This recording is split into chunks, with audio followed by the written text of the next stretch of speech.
Ready for a deep dive today. We're going to be exploring Ayurveda and its core principles. And to guide us, we've got Theory of Ayurveda by Dr. Chakra Panisharma.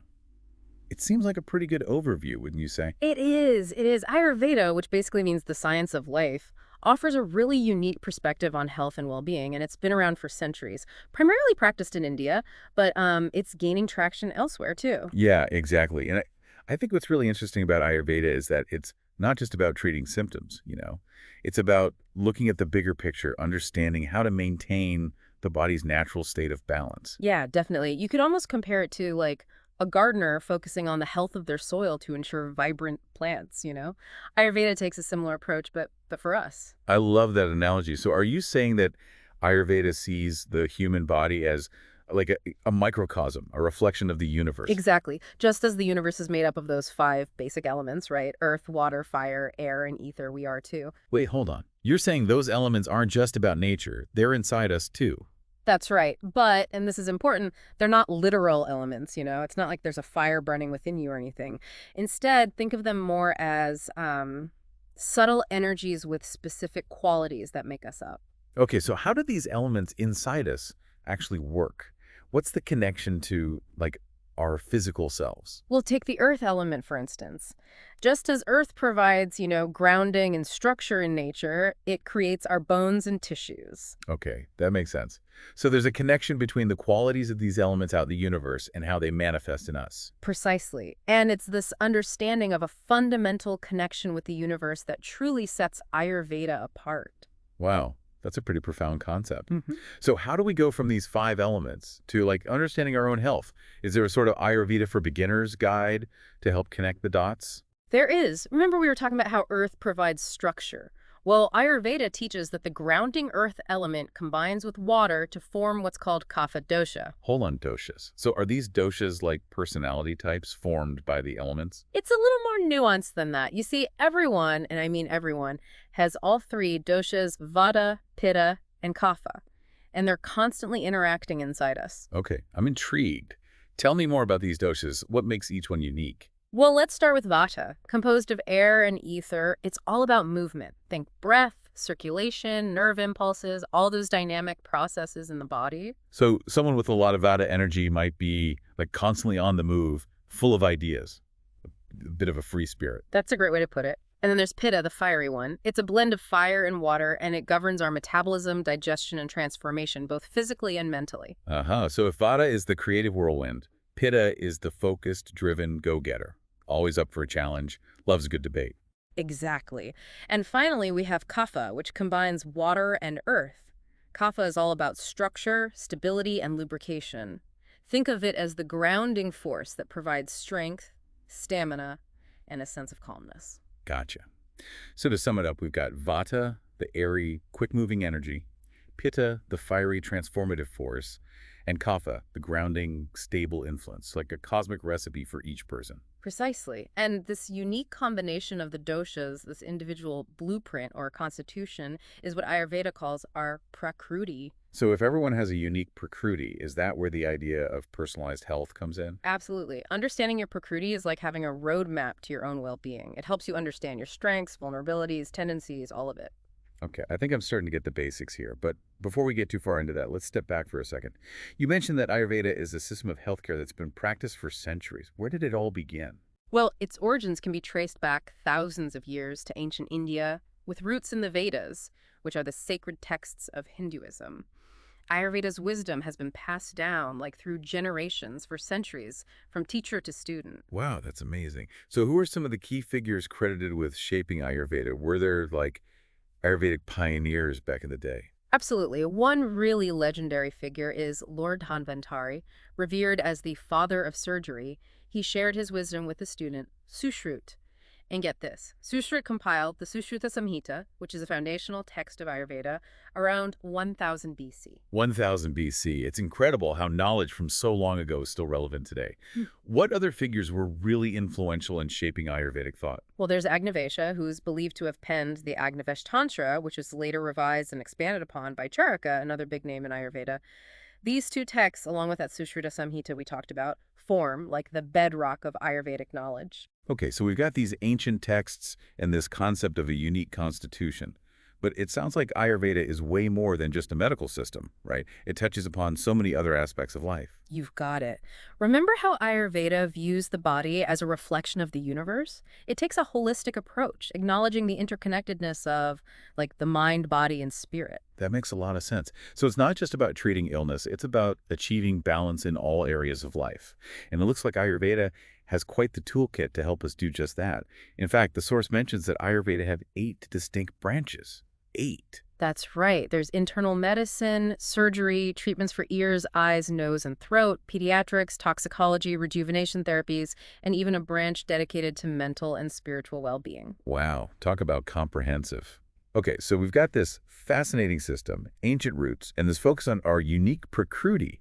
Now, how does Ayurveda actually approach health and healing? That's a great question, and it brings us right back to the doshas.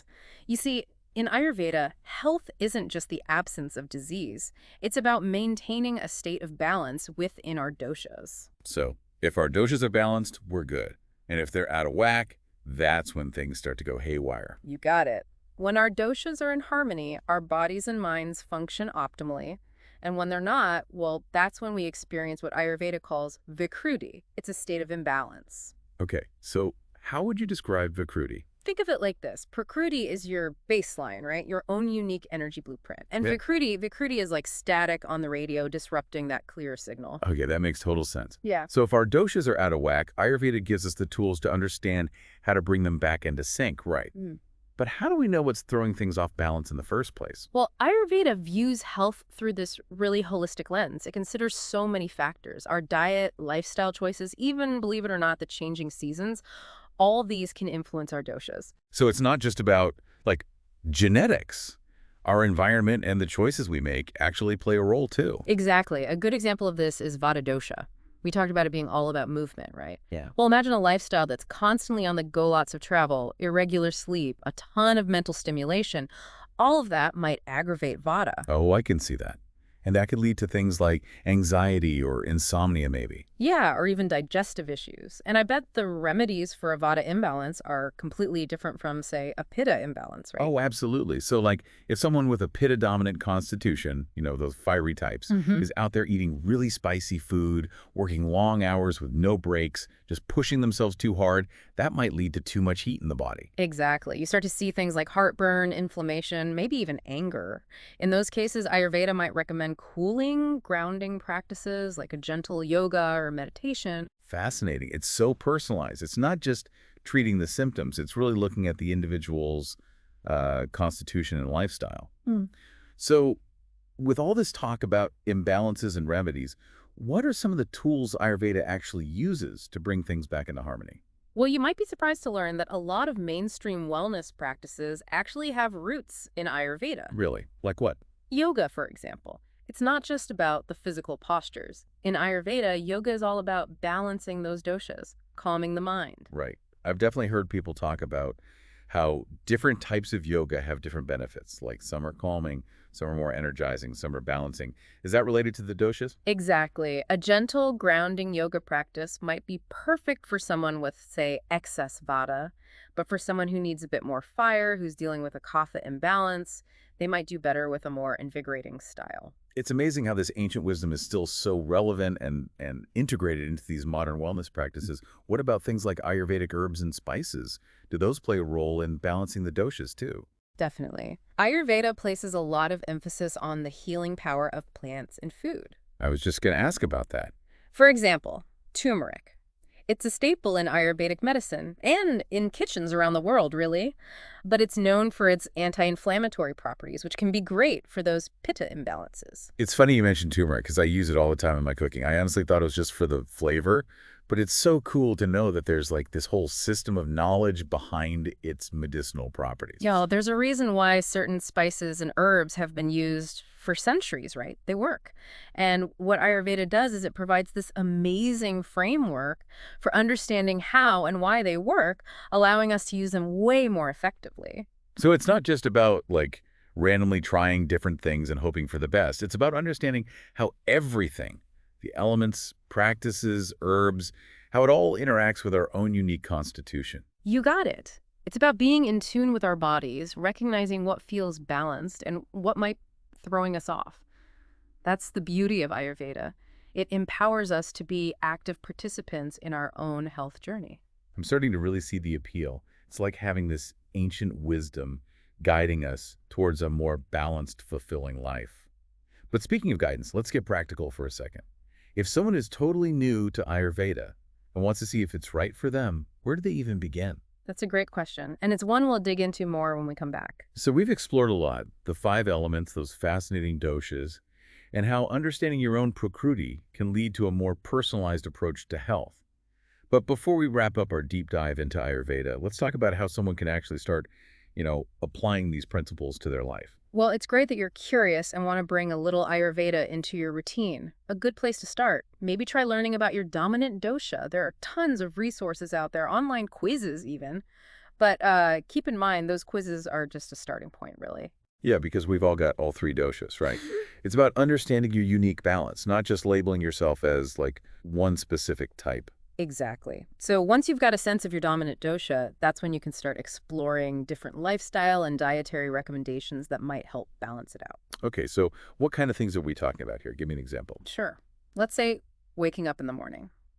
For someone with a lot of Vata energy, those who tend to be light and airy, a grounding morning routine can do wonders. It could be as simple as, sitting quietly for a few minutes, connecting with your breath before jumping into the busy day, instead of, say, immediately scrolling through social media. Right. Create that sense of stillness and grounding before the day gets hectic. It's like setting the tone for a more balanced day. Exactly. Or how about those fiery Pitta types?